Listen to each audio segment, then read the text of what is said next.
Alright, welcome everybody to No BS with Breaking Spectre here on the 5x5 network this morning. Good to have you aboard.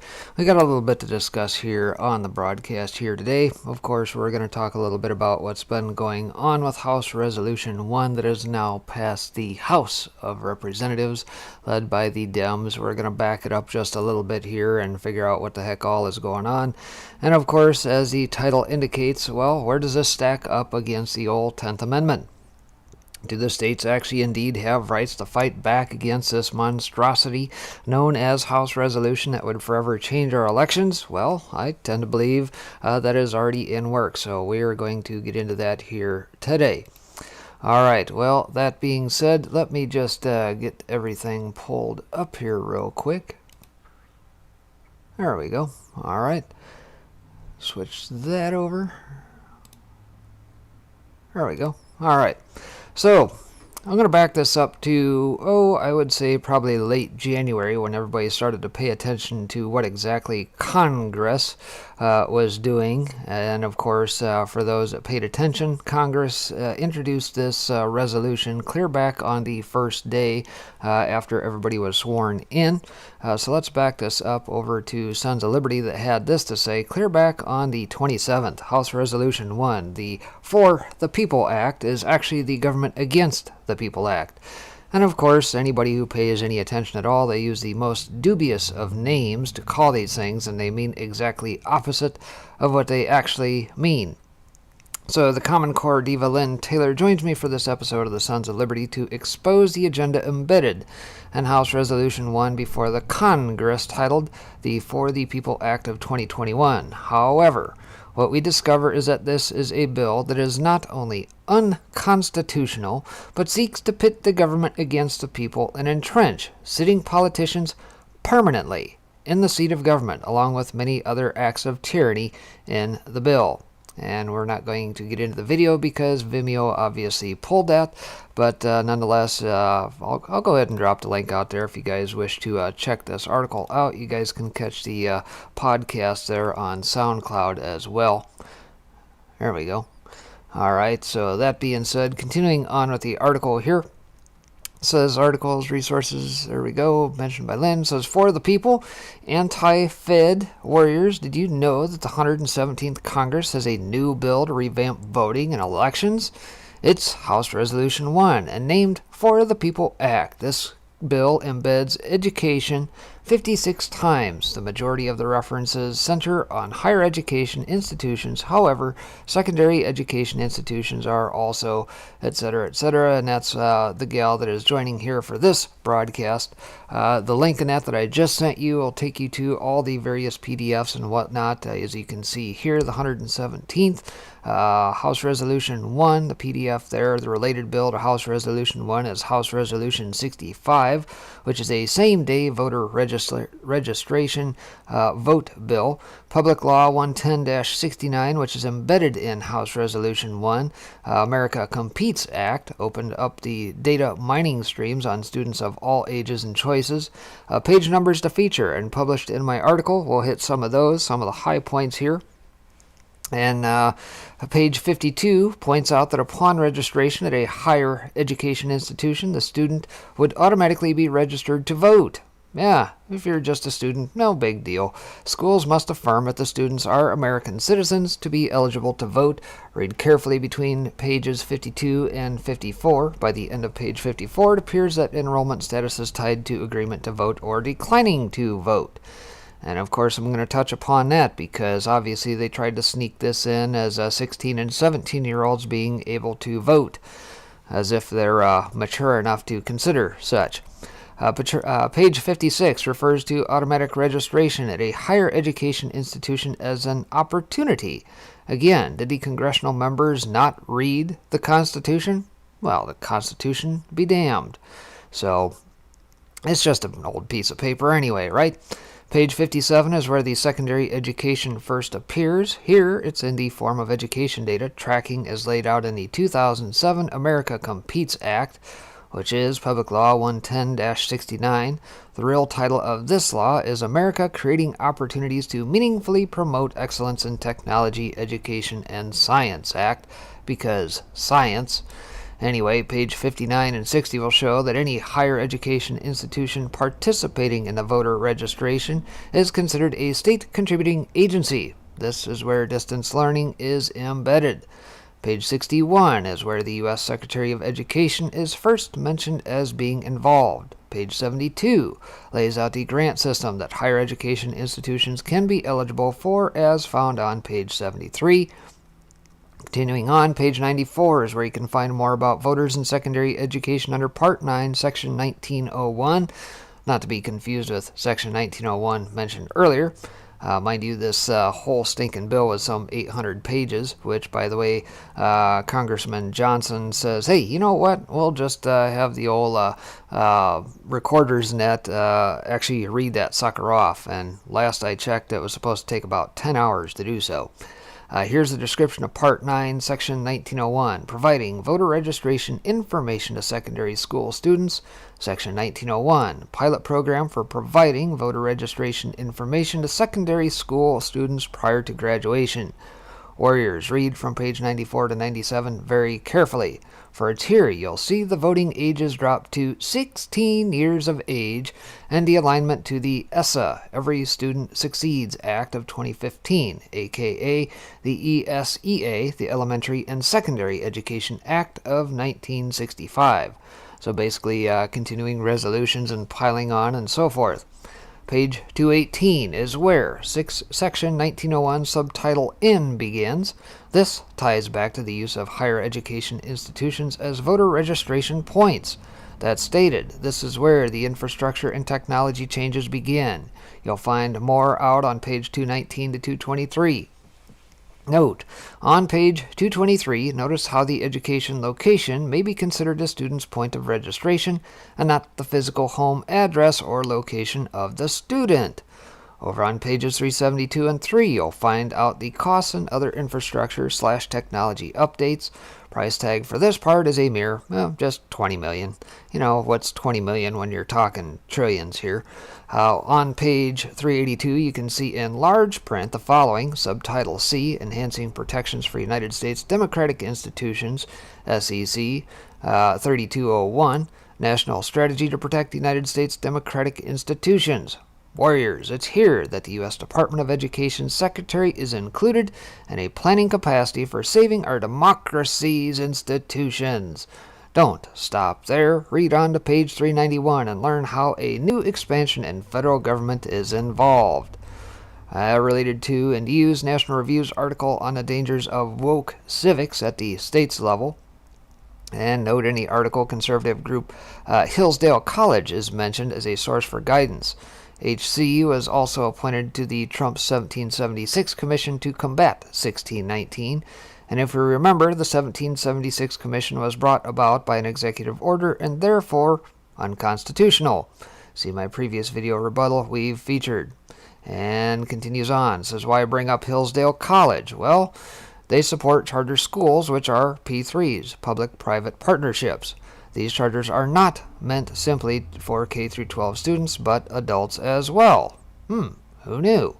Hillsdale also has joined forces with the likes of HSLDA to promote School Choice Week, which, ironically, is this week. Now, mind you, this article dates back to the end of January here, so HSLDA has joined Jeb Bush's School Choice Week to promote ESAs, Education Savings Accounts, which has money following the child, all ages, education choices, to set up a data trail.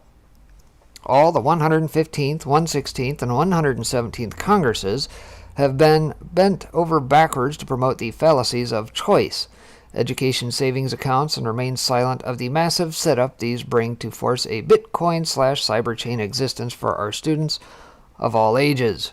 Republicans' House Committee on Education, Labor, School Choice, thumbs up. There we go. Senate Help Committee is set to be headed by Senator Patty Murray, who co-sponsored ESSA with Senator Lamar Alexander. Among Murray's goals via ESSA, which will certainly gain attention in the 117th Universal Pre-K and School Choice. And of course, this will continue on and on here, but nonetheless, that thing is chock full of links. I would encourage you guys to check that out. That being said, At the end of the day, we know that this thing has been a monstrosity from the start. Yeah, and like I said, we're going to get into that here. So let's see here. Let me bounce over to another one that came through here talking about Sarah Carter here. And of course, this came through, March 1st here. So we're going to flash forward about a month here. And at the end of the day, what have we learned out of all this? Well, if you look at what has transpired since November 3rd, all this stuff that is poured out, and of course, they're trying to censor and gaslight us into believing that there was no fraud involved whatsoever. It's just a figment of your imagination. Well, why is there such a hurry to hurry up and codify this into law if it didn't exist? Just a thought. GOP lawmakers take aim at House Resolution 1, accuse Dems of federal power grab. Because why? Never let a crisis go to waste. If there's an opportunity, guess who's going to strike? And so at the end of the day, that is exactly what they're going to try and do, is push this monstrosity through and guarantee their seats pretty much forever. Arizona Rep. Andy Biggs on Sunday blasted House Resolution 1 for what he called the nationalization of American elections. H.R. 1, also known as the For the People Act of 2021, is a wide-sweeping election reform bill put forward by House Dems and signed on by all of them, suggesting, among many things, a range of proposals to improve access to the ballot box, statehood for Washington, D.C., enhancing federal support for voting system security, and getting big money out of politics. So basically, if you think 180 degrees opposite of all of that stuff, well, that's pretty much what this thing is. This is in an op-ed published Sunday by Fox News. Biggs accused Dems of hoping to make America a one-party nation and called on people to oppose the legislation. What would you say about the always efficient, always honest, always transparent, always fair Washington, D.C. establishment taking over your state and local elections, as well as the federal elections? Biggs asked. How about a law that prohibits voter identification laws or gives taxpayer money to politicians? Dems in D.C. think that these are swell ideas, he charged. They hope to make America a one-party nation. They want to squelch opposition and dissent. They want to make elections irrelevant. They prefer that all power and control resides in the Dem Party and in D.C., the Arizona Republican added. The leftists, who are authoritarians with a DNA that leans towards tyranny, believe that loading up the nation with unskilled workers from underdeveloped nations will provide Dems with voters, Biggs wrote regarding immigration. And of course, we don't have to look too much further than what has happened in the first 30 days of Biden with all the EOs. There are 33 or so that are actually on the register at this point. And of course, opening up the borders, and even just yesterday, all the hype about all the migrants and that sitting at the border with Biden let us in shirts. Where the hell did all that come from? Soros, U.S. aid, perhaps? Besides giving the uniparty in the swamp power, funding politicians with taxpayer dollars, and preventing the use of voter ID laws, Dems will permit ballot harvesting and mandate nationwide mail-in balloting. He continued, Dems are so enamored of power that they want to legalize cheating in elections.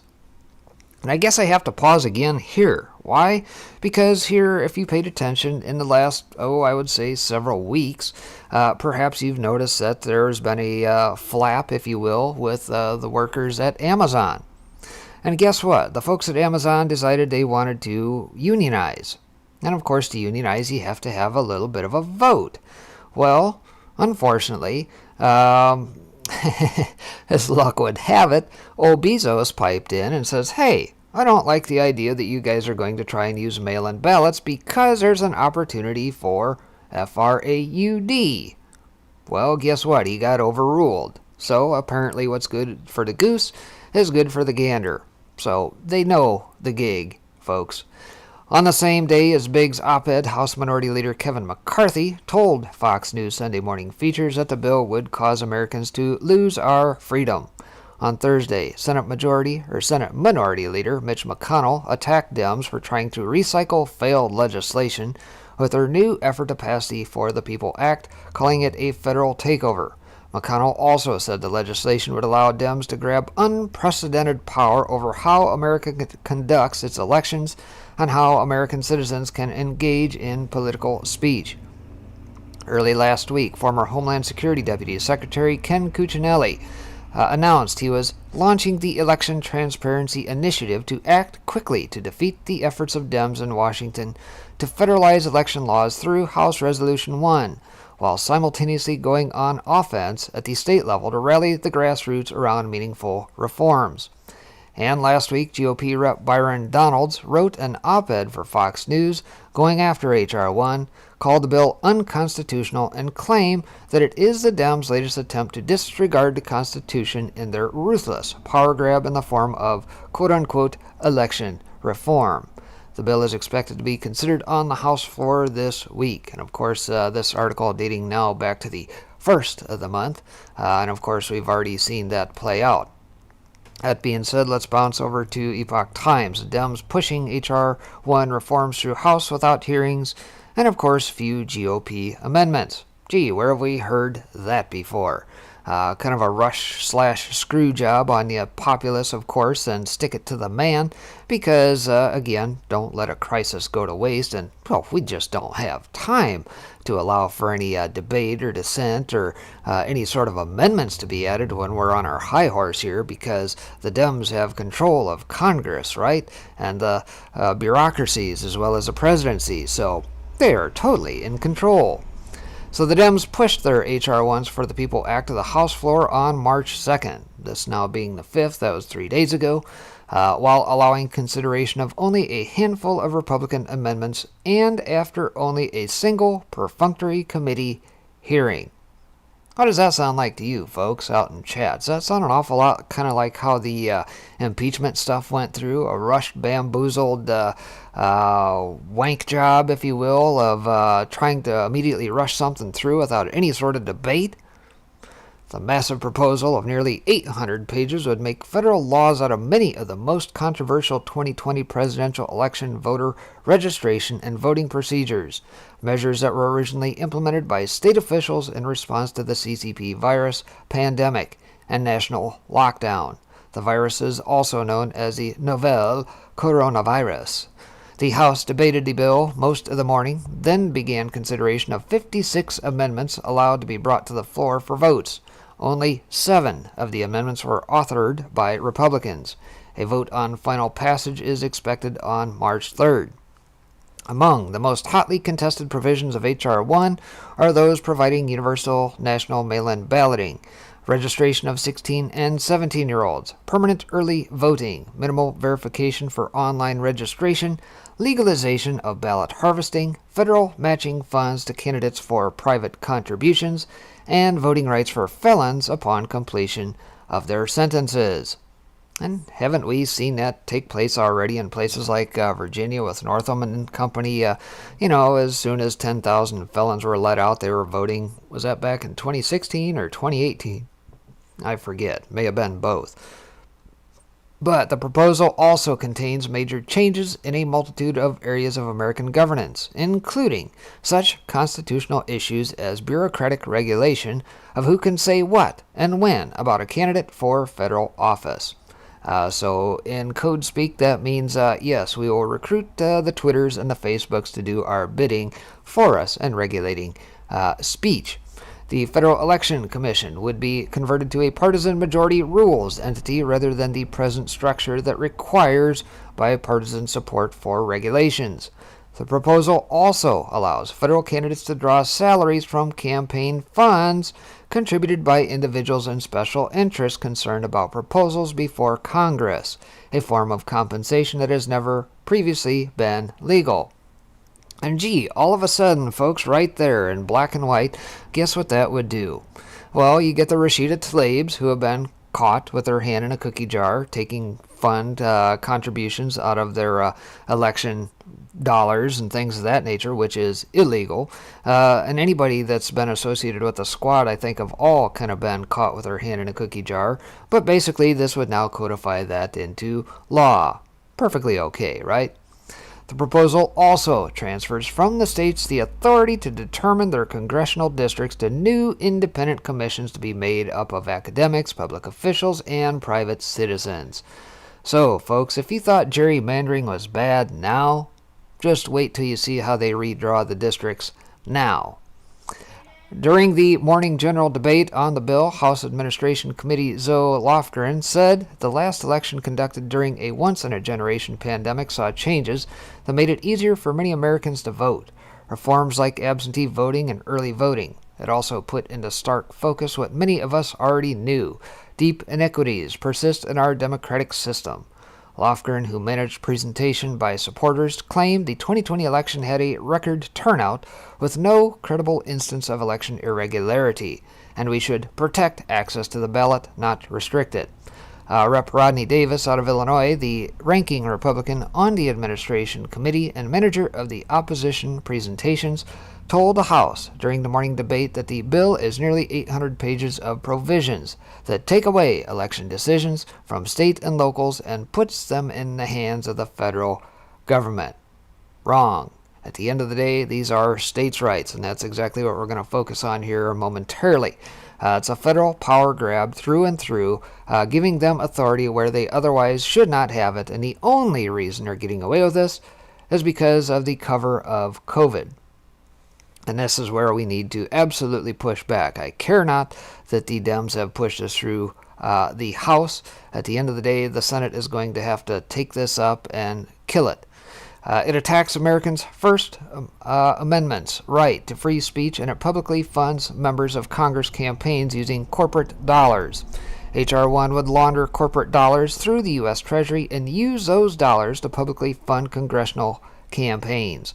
I know when I speak with my constituents back home, establishing a program that helps me acquire more money for my campaign is not what they think the federal government should be working on.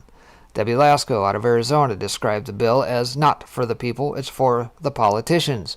The bill weaponizes the Federal Election Commission, infringes on states' rights, and drastically limits freedom of speech. At one point during the proceedings, Rep. Chip Roy out of Texas asked, "Why don't we have a debate here on the problems and potential concerns with mail-in ballots that is part of a nonpartisan concern? Why do we not have the debate robustly here on the floor for the American people to see?" Well, it's pretty obvious why they don't want to do that, because this is a hurry-up rush job, fully knowing that what they think that they may have gotten away with in November, December, all the way up to January time frame is just around the corner, and perhaps they know that their days are indeed numbered. House Majority Leader Steny Hoyer out of Maryland responded, "That's a legitimate debate to have, and I think we've been having that debate, and very frankly, I tell my friends from Texas, I think we've won that debate.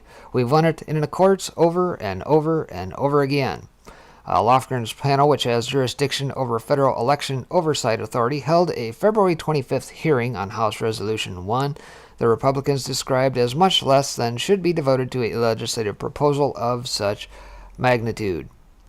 So that's enough out of this article. Let's get into the next, and of course it too out of Epoch Times, highlighting the House rejecting efforts to lower the federal voting age to 16. So at least one element of this has been squashed, and again this highlighting the fact that perhaps 16 and 17-year-olds may not exactly have the maturity needed to be making decisions for elections. And of course, this all an attempt for the Dems to try and just gather as many voters for their cause as possible. The House of Reps on Wednesday voted down a proposal to lower the federal voting age. Rep. Ayanna Pressley amendment to H.R. 1 would have lowered the minimum voting age from 18 to 16.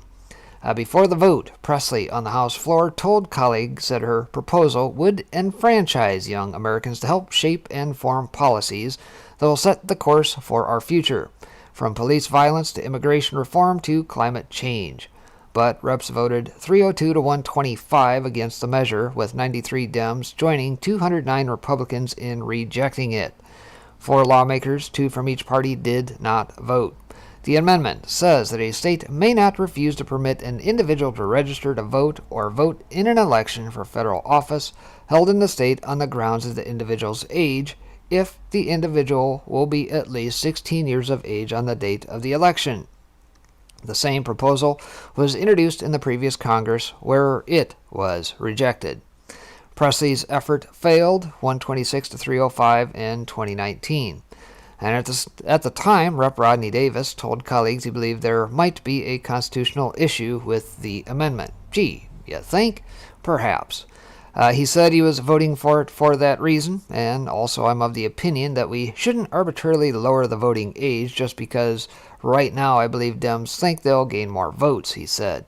To be so brash and possibly unconstitutional to decide to try and lower the voting age only for political reasons is something that I don't think this institution should be doing.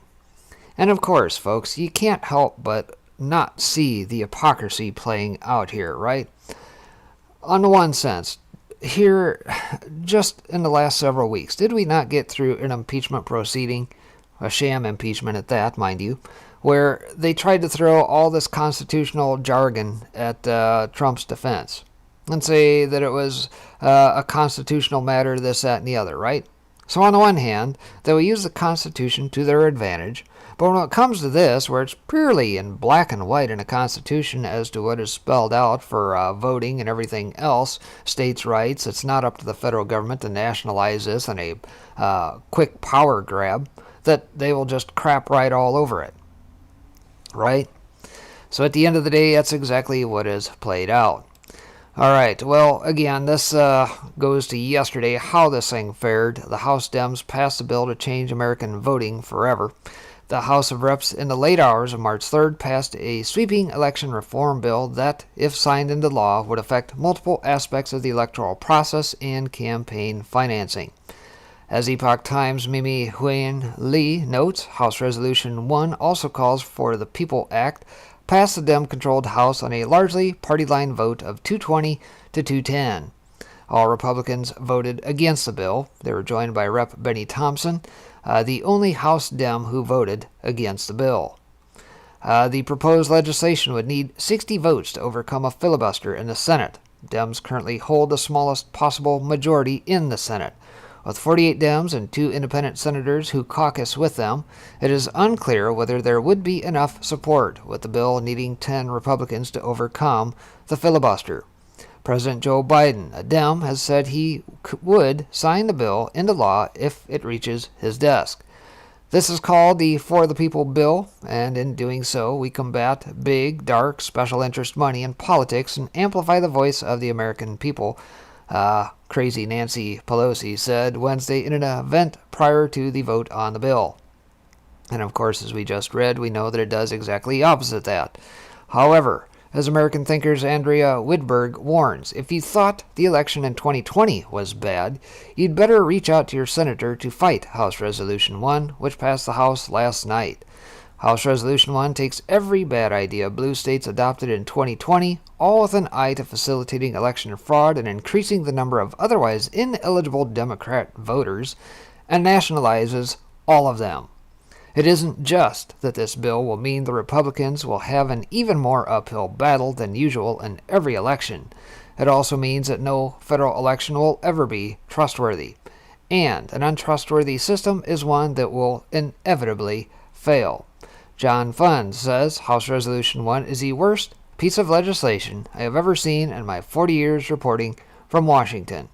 According to him, the bill, if it becomes law, would cement all of the worst changes in election law made in blue states in 2020 and nationalize them, so basically repeating the same as above. He quotes Hans von Spakovsky, who summarized some of the worst aspects of the bill. The link Fund gives for Spakovsky is here, but it goes to a dead page. So some of the bullet items. House Resolution 1 would make fraud easier by forcing states to implement early voting, automatic voter registration, same-date registration, online voter registration, and no-fault absentee balloting. It would degrade the accuracy of registration lists by requiring states to automatically register all individuals on state and federal databases. This would include many ineligible voters, including aliens. It would require states to allow 16-year-olds and 17-year-olds to register. Combined with a ban on voter ID, this would allow underage individuals to vote. and I think we can effectively nix that one now. But goes on, requires states to count ballots cast by voters outside of their assigned precincts, a recipe for election fraud. A mandate, no fault absentee ballots, which are the tool of choice for vote thieves, forces states to accept absentee ballots received up to 10 days after Election Day, and 4 states allow ballot harvesting. So again, gone are the days of just, first Tuesday of November is the voting day. No, you got 10 extra days. No biggie. Prevent election officials from checking the eligibility and qualifications of voters and removing ineligible voters. It would also ban state voter ID laws by forcing states to allow individuals to vote without an ID and merely signing a statement in which they claim they are who they say they are. It would also create vague and broad language that could be used to criminally charge someone who questions the eligibility of a voter. Total backwardation. Destroy the bipartisan composition of the Federal Election Commission and places a partisan majority in control of every aspect of our federal elections. Weaponized FEC. Requires states to restore the ability of felons to vote the moment they are out of prison. And I think, like I said, Northam's pretty well got that down. Would force disclosure of names of Americans who donate to non-profit organizations, thus subjecting them to political harassment. And I think, did we not see that out of Joaquin Castro, perhaps? Declare statehood for Washington, D.C. to be constitutional, despite evidence it is not. No thanks. And finally, House Resolution 1 would effectively ban nonprofits from contacting a member of Congress or their staff about pending legislation, a direct assault on the right of Americans to petition their government. So House Minority Leader Rep. Kevin McCarthy put together a short video explaining some of the other problems with the bill.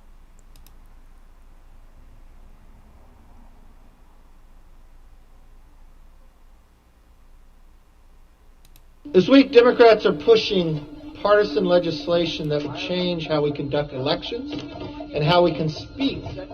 It's Nancy Pelosi's #1 priority. In fact, the legislation is called H.R. 1. Now, here's what it would do.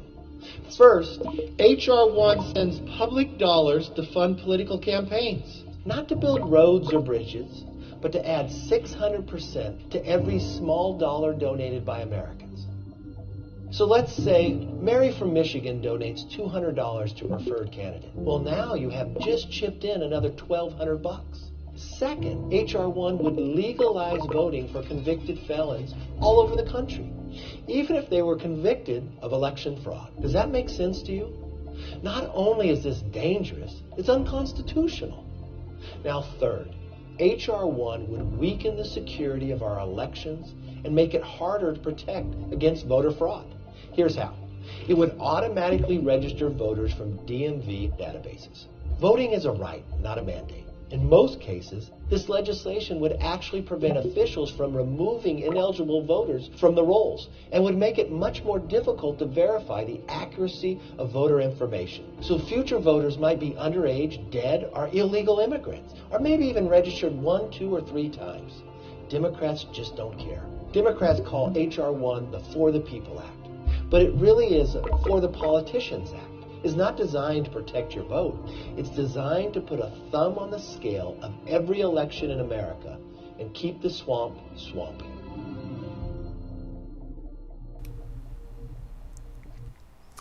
So there you have it, per Kevin McCarthy there. And of course, the article continues, says, because Republicans are honorable enough, or stupid enough, to believe that election fraud is wrong, the bill is in an election boondoggle for Dems. It is they who are constantly trying to register everyone, from the newborn babe to the murderer to the irresponsible teen to the granddad who died decades ago. Having all those names on the voter rolls and making them impossible to purge creates huge vistas for fraud, something we saw happen in blue states that have already implemented many of these changes. And allowing the election to extend indefinitely ensures that Dems will always win. They'll just see how many votes they need after Election Day and keep submitting more ballots. Eventually, in self-defense, Republicans will do the same. At that point, citizens can just stop voting at all, because elections will have devolved into battles between crooks rather than the voice of the people.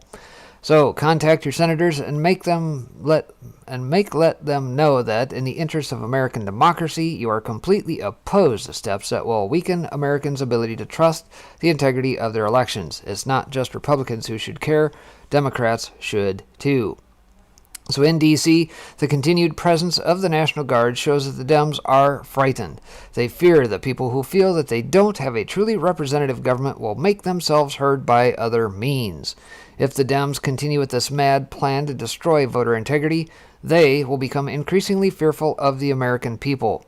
It creates a volatile situation when the government fears the people because the government knows that it has done wrong. And that's exactly true.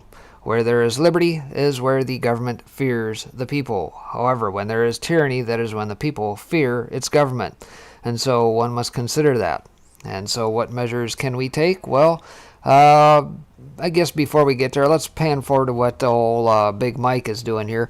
Michelle Obama is urging Senate to vote for House Resolution 1, the Dem bill that brings communist third world voting rules to U.S. elections. This out of Gateway Pundit here today. So Big Mike demands that the U.S. Senate passes a garbage bill in elections that will make the U.S. a banana republic with tainted elections for the next 1,000 years. It was literally every move made by the Obamas one that destroyed America and took it closer to communism. Name one that didn't. The Obamas' latest efforts is praising the outrageous H.R. 1 bill passed by Dems in the U.S. House. The bill is an American nightmare, as we've reported for weeks. This is after stealing the 2020 election. Dems want to make the steal permanent. Per the article above, this bill will force internet-only registration, remove social SSN requirements, provide motor vehicle registration for everyone, create nationwide same-day registration, allow children and felons to vote, legalize nationwide ballot harvesting, ban voter ID, and much more, much of which I already described in the Zero Hedge article.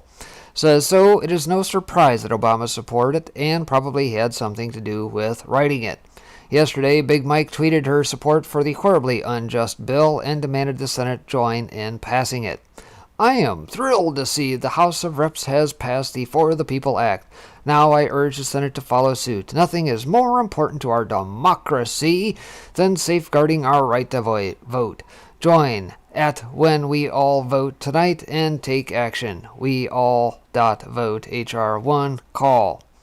And according to Fox News, House Resolution 1 passed by a 220 to 210 vote along party lines. Senate Dems will need to secure support from at least 10 Republicans in order to bypass the filibuster and pass the bill. After stealing the 2020 election, the Dems now want to lock in their power for centuries. The only people locked in should be all those involved in the stealing of the 2020 election from President Trump. So there you have it. That's where things currently reside here as of this morning. But not to be outdone, folks. Again, where does the 10th Amendment come in? And this is one of those places. Right now, Georgia House passes an omnibus election reform bill to restore voters' confidence. And this is just one of many cases springing up around the country as we speak, if you're paying attention. Arizona, Georgia, a number of states in that were some of the swing states in this past election cycle, all carrying forward and doing similar measures. Again, out of the Epoch Times, Georgia's House of Reps passed an omnibus bill that would reform a range of election rules, including over absentee voting, voter ID for absentee voting, time limits for voting, and more. So basically think of this as exactly opposite of what Nancy Antoinette and company just tried to ramrod through with H.R. 1. The 66-page bill, House Bill 531, passed the Republican majority chamber on a party line vote of 97-72 and is headed to the state Senate for further debate. State Rep. Barry Fleming, a Republican, the main sponsor of HB 531 bill, said that the proposal was designed to restore voters' confidence in Georgia's election system following the 2020 presidential election, which saw numerous allegations of voting irregularities and allegations of election fraud. Separately, the GOP Majority Senate on February 23rd introduced its own version of an omnibus election reform bill, Senate Bill 241. that has some overlap with HB 531.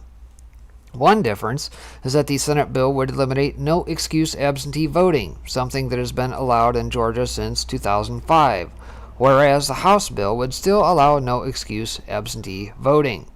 So, in terms of absentee ballots, the proposed HB 531, first introduced on February 18th, sets up multiple requirements for absentee ballots, including a number of voter ID requirements in replacement of the state's current signature match process. Now think of that, folks. You've heard me talk a little bit about this here as of late. Why in the world are signatures not a thing when it comes to electing somebody, but it sure means a whole hell of a lot when you go to recall somebody? All one has to do is take a look at what's going on with old Newsom in California. Why do they have to have over 400,000 more signatures than needed, just so that they can cherry pick through and figure out what signatures don't match? But yet on the front side, when trying to put somebody in office, it doesn't matter? Absolutely ridiculous. Voters would have to submit their driver's license number, their state ID card, or the last 4 digits of their social security number on the ballot envelope. And if the voter lacks a government ID, the bill requires a copy of a current utility bill, bank statement, government check, paycheck, or other government document that shows the name and address of the voter. Under the new bill, voters would be able to request an absentee ballot up to 78 days before the election, instead of the current 180 days. The absentee ballots and early votes must be received by 11 days prior to the election day.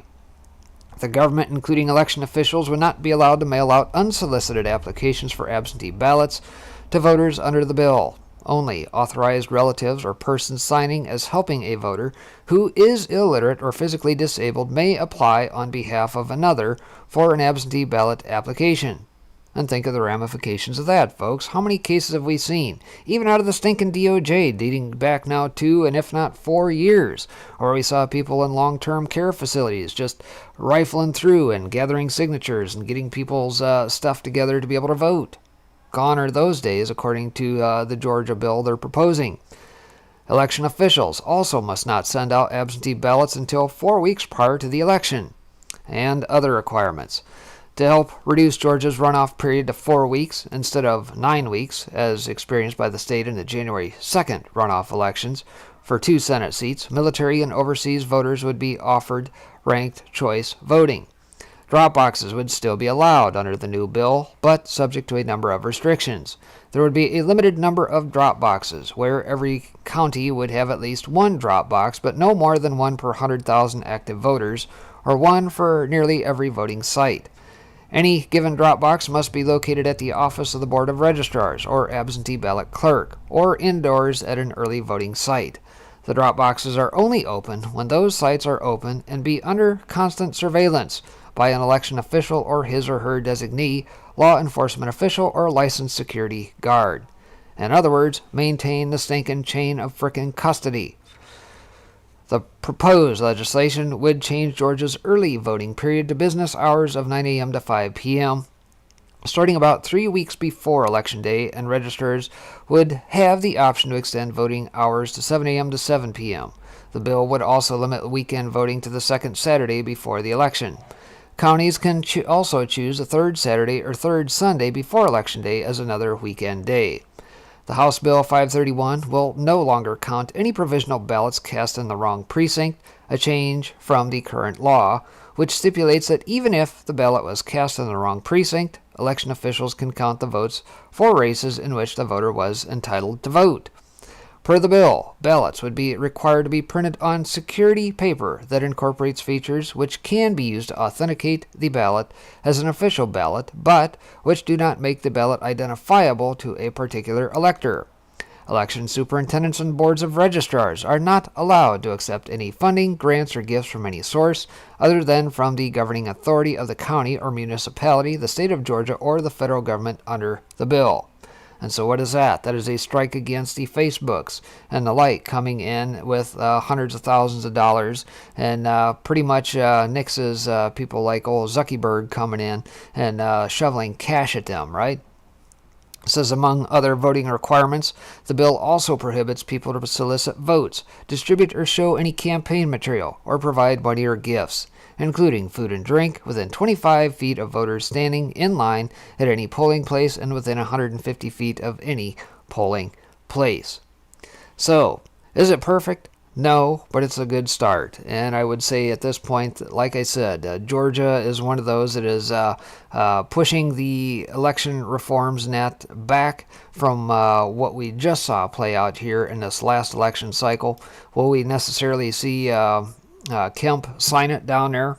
Hard to say, but hopefully they've got enough votes to override a potential veto. Alright, so that being said, let's round this out here this morning with old Babylon Bee. Congressional Republicans make the deal. Dems get everything they want, but Mr. Potato Head will stay male. You know, we got to end this on a little bit of a high note here. As crazy as this is, Congressional Republicans struck a deal today, declaring that Dems will get everything they want, but Mr. Potato Head will stay a male. The deal means that Dems' entire radical leftist agenda will proceed as planned as long as the Hasbro toy is canonically male. This is a major victory for conservatives, said Mitch McConnell over the deal that will give Dems $2 trillion in spending to do whatever they want with. Major changes to our national electoral process that will seal Democrats' majority forever, and the Equality Act that will erase women from existence. But, as McConnell was quick to point out, Mr. Potato Head is now biologically male forever. We should be celebrating here. Mr. Potato Head will stay a Mr., and he and Mrs. Potato Head will live happily ever after in their nuclear family with their little tater tots, living out the American dream of one man and one woman. You're welcome, conservatives. Are you tired of winning yet? Unfortunately, shortly after the deal went through, some fine print in the Equality Act decreed that Mr. Potato Head was actually a gender after all. So, there you have it. I figured I'd end on a little bit of a high note here, but nonetheless, this is what's going on. And rest assured, folks, the proper thing that we need to be getting behind right now is our state elected officials, local governments. Go local, absolutely. Pound the ground right now. Get out to your election officials, your counties, your precincts, and so forth. Things of that nature. We need to be pushing to get the Dominion, the Smartmatic, the ENES machines the hell off the land. Throw those suckers in the nearest pond, ditch, field, whatever, ocean, I don't care. Get them out of here. Electronic voting has no place here at this point in time based on what we saw. And at the same time, continue to support your states in their efforts to go against federal government overreach. Not only are we seeing that through the state houses now, through the elections, we're also seeing it monetarily. And if you paid attention here in the last week, I put a show together highlighting that a lot of states, we're up to probably at least a good 10, if not more, have laws on the respective states' books declaring that gold and silver are indeed money. And what do we know about the Fed? What destroys the Fed? Gold destroys the Fed. So, the states are acting as they should at this point. I'm a firm believer that the 10th Amendment is alive and well, rest assured. And folks, like I said, do get behind your local politicians and that who are pushing against the federal overreach at this point. All right, well, that is going to do it for this broadcast here this morning. I appreciate you guys tuning in, as always, for this edition of No BS here. And we will see you back here shortly. Stay tuned. Take care. God bless, everybody.